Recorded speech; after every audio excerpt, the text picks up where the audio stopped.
नमस्कार दोस्तों, target with PS Parihar channel में आपका स्वागत है।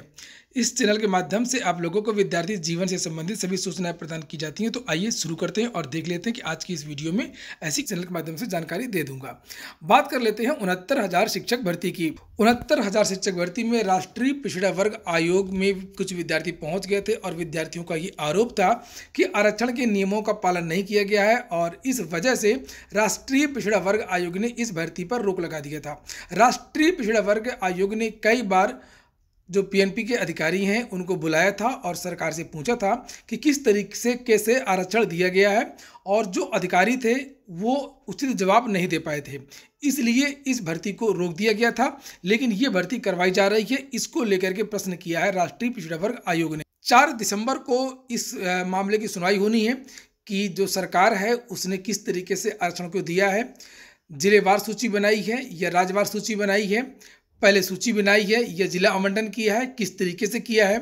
उत्तर प्रदेश में जैसे 27% ओबीसी को रिजर्वेशन दिया जाता है और 21% एससी को रिजर्वेशन दिया जाता है, लेकिन विद्यार्थियों को आरोप है कि 27 की जगह केवल 18% या 11% ही रिजर्वेशन दिया गया है ओबीसी को, और ये सब मामला है गलत जिला आवंटन की वजह से।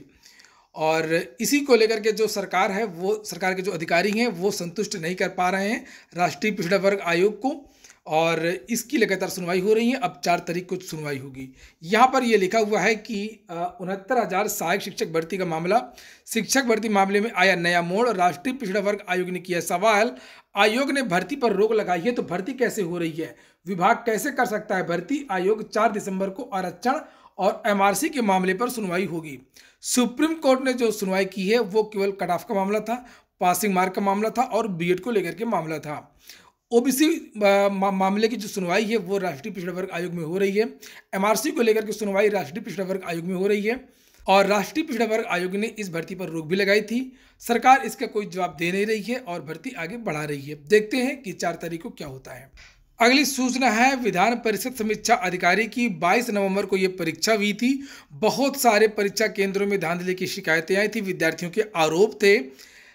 और एक परीक्षा केंद्र था श्रीमती गुलाबी देवी इंटर कॉलेज, जिसके बारे में मैंने वीडियो बनाया था। गोरखपुर का वो केंद्र था जहां पर बहुत सारे विद्यार्थी मोबाइल लेकर के परीक्षा दे रहे थे। विद्यार्थियों को ये भी कहना था कि विद्यार्थी पहले से ही परीक्षा दे रहे थे, बंद कमरों में उनकी परीक्षा हो रही थी, इसको लेकर के हंगामा किया गया था।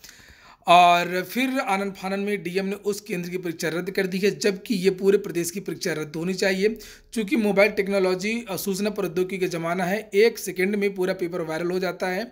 और ऐसा बहुत सारे विद्यार्थियों ने कमेंट करके मुझे व्हाट्सएप और ईमेल इत्यादि से बताया है कि केवल गोरखपुर ही नहीं, प्रयागराज, लखनऊ, बहुत सारे ऐसे शहर हैं जहाँ पर देर से परीक्षा करवाई गई। तो जब इस तरीके से एक जगह पेपर आउट हो जाएगा और बहुत जगह देर से परीक्षा करवाई जाएगी तो इसके क्या माने हैं कि पेपर जो है वो व्यापक पैमाने पर वायरल हो गया है। सीधी सी बात है कि पेपर वो आउट हो चुका था, इसलिए विद्यार्थियों के जो आरोप हैं वो सही हैं और सरकार को पूरी की पूरी परीक्षा ही स्थगित करनी चाहिए और पूरी परीक्षा दोबारा करवाई जानी चाहिए। लेकिन केवल एक ही परीक्षा केंद्र की परीक्षा रद्द करवाई गई है और लिखा गया है कि 29 नवंबर को पुनः परीक्षा होगी 11 बजे से लेकर के 1 बजे तक। Kalicharan PG college, Hardoi road, चौक संपन्न। उक्त सूचना से संबंधित अभ्यर्थी अपना नया प्रवेश पत्र 26 तारीख यानी आज से डाउनलोड कर सकते हैं। तो ये जो भर्ती है बहुत ज़्यादा इसमें भ्रष्टाचार की शिकायतें आ रही हैं। अगली सूचना है तकनीकी संवर्ग के जो विद्यार्थी हैं वो जितने भी तकनीकी विभाग के जो पद हैं खाली हैं उनको जल्द से जल्द भर्ती भरने के लिए मांग की है।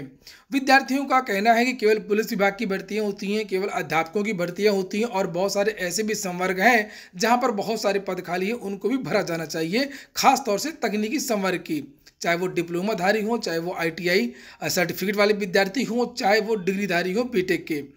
यहाँ पर लिखा, इन लोगों ने पत्र लिखा है कि 26 नवंबर को आज संविधान दिवस पर राष्ट्रीय आह्वान पर प्रयागराज में युवा मंच बैनर तले तकनीकी छात्रों ने प्रदेश में तकनीकी संवर्ग में रिक्त पदों पर भर्ती प्रक्रिया शुरू करने और यूपीपीसीएल के 4102 तकनीशियन पदों को बहाल करने की मांग को लेकर के मुख्यमंत्री को संबंधित ज्ञापन जिला प्रशासन को सौंपा। असल में मामला ये है कि यूपीपीसीएल से एक भर्ती आई थी टेक्नीशियन की, और इस भर्ती को सरकार ने वैकेंसी निकालने के बाद में निरस्त कर दिया। तो वही विद्यार्थी मांग कर रहे हैं कि आखिरकार इस भर्ती को फिर से बहाल किया जाए।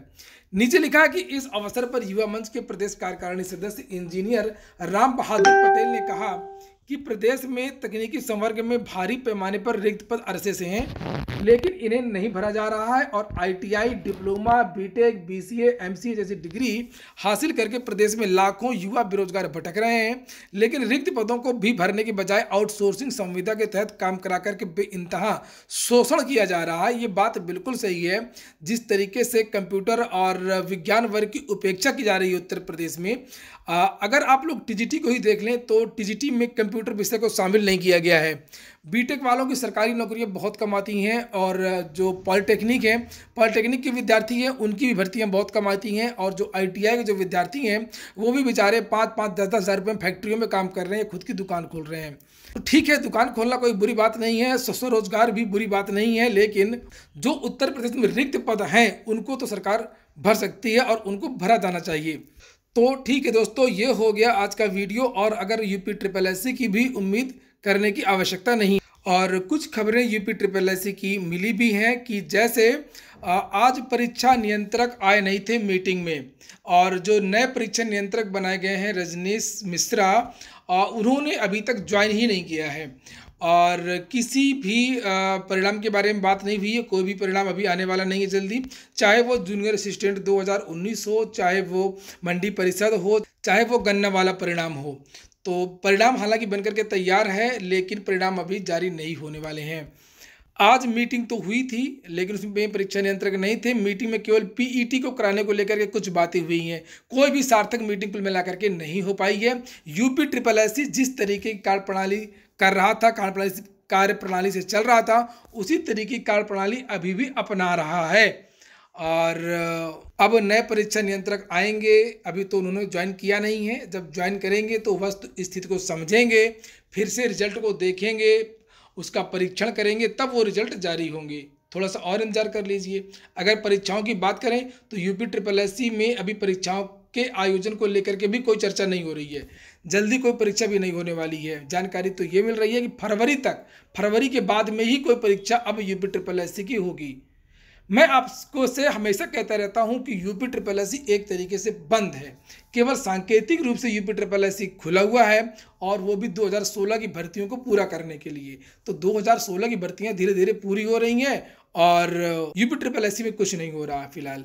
ये हो गया यूपी ट्रिपल एससी की सूचना। और उम्मीद है कि जब नए परीक्षा नियंत्रक ज्वाइन करेंगे तो फिर से एक मीटिंग होगी और तभी कोई निर्णय यूपी ट्रिपल एससी के द्वारा लिया जाएगा, चाहे परिणाम को लेकर के हो, चाहे भर्तियों को लेकर के हो, चाहे पीईटी को लेकर के हो।